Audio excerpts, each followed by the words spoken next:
steroids are used in all sports. And everyone was like, well, what are you talking about? Tennis and golf. And I think it was around that time that the Lance Armstrong thing came out. And he said, you might not see it when you look at a cycling guy.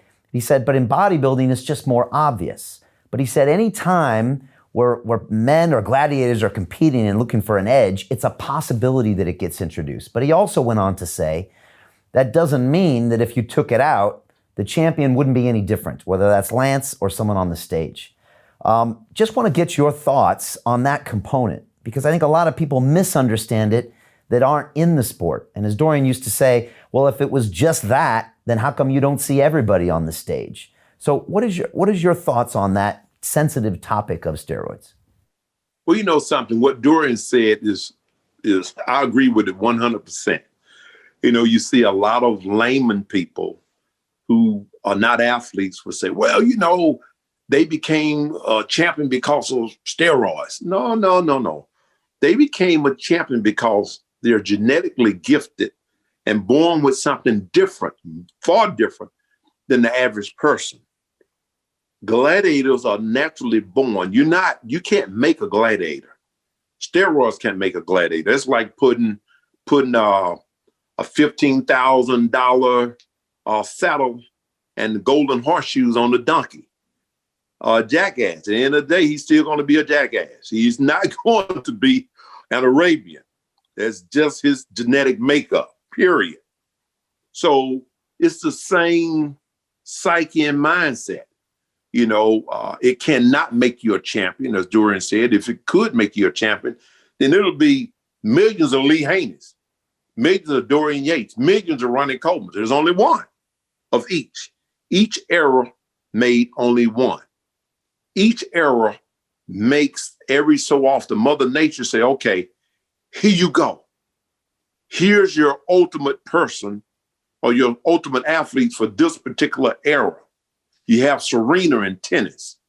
You have Tiger Woods in golf. You have LeBron James. Listen, you can't duplicate people like this. Muhammad Ali. These people are different, gifted. And I feel a gift for an era, a gift for time. And no, steroids cannot make people like that. It can help the body recover. That's the main thing.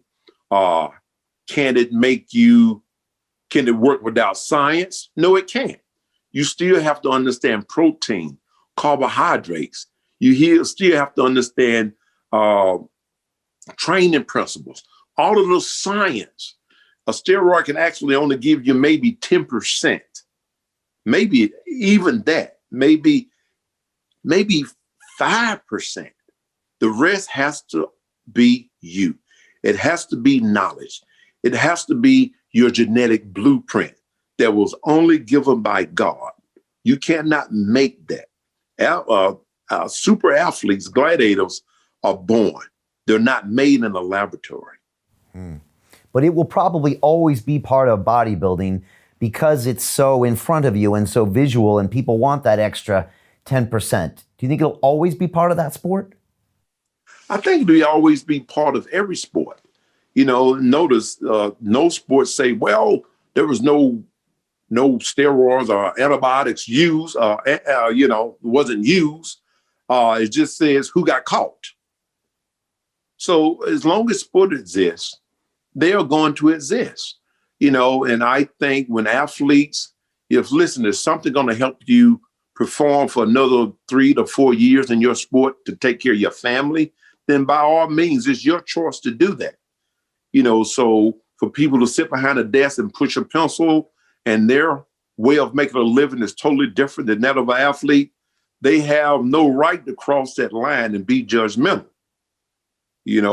I've heard recently this morning, this young lady this person got a TV show saying, oh, shame on them. But wait a minute, you had all these enhancements as far as, your eyes, your lips, your chest, all of these different things. And yet this athlete's trying to make a living to take care of his family. And you're doing it for the vanity. And so how do you judge that? You know what I'm saying? What is right and what is wrong? I say if a guy is going to help him repair to take care of his family, to stay in the game longer, then there you go. I think if they're going to do it, to monitor, it should be maybe monitored so that all athletes, if they want to, they have the opportunity to it. But when you get athletes that's 35 years old or 30 versus 124, there is a difference because your hormone level is different at the age of 30 than it is at 24. So that's something for the science community to come up with and make a decision on. You know, we just call it these days, when you 50, 60, you call it age management medicine. It's the same thing. It helps to manage your age. It keeps you in the game of feeling good and being functional. And who don't want to feel good and be functional?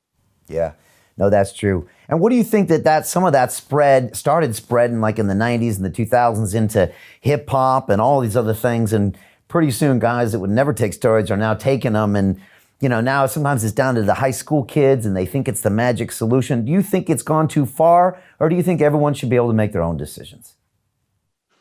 Well, I really think it's gone too far, you know, particularly when you're talking high school and college kids and those kinds of things. You know, I think it is too far. And so many people want to achieve success quicker without paying the price. But that's America. We live in a microwave society. Everybody want it now. You know, the word delayed gratification, you don't hear about that anymore. It's something that I learned about through my college professor growing up, talking about delayed gratification. It's not going to happen overnight. Let's take your time and do it right so that you're appreciative of the journey.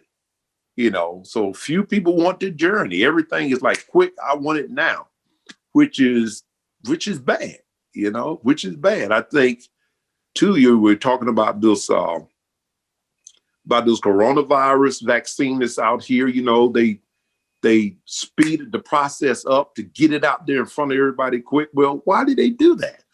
Well, my theory is that the world economy, financially, the world has been hurt. So they're trying to, okay, we got to get something to get people back to work, to get these economies jump started again. So, well, what about the end result of this? Did you give enough time to these studies?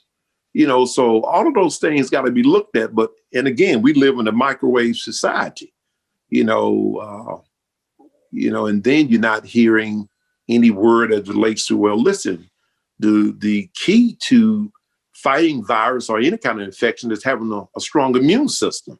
So you're not hearing any media talk about the importance of exercise, proper nutrition, detoxing the body to jumpstart the immune system back on the level which it can deal with bacteria and that kind of thing. You don't hear them talking about elderberry. You don't hear them talking about zinc or vitamin D3. You hear none of that. All you hear is, here's the vaccine. Here I've been taking. Okay, now, microwave. And the results of microwave ain't never good.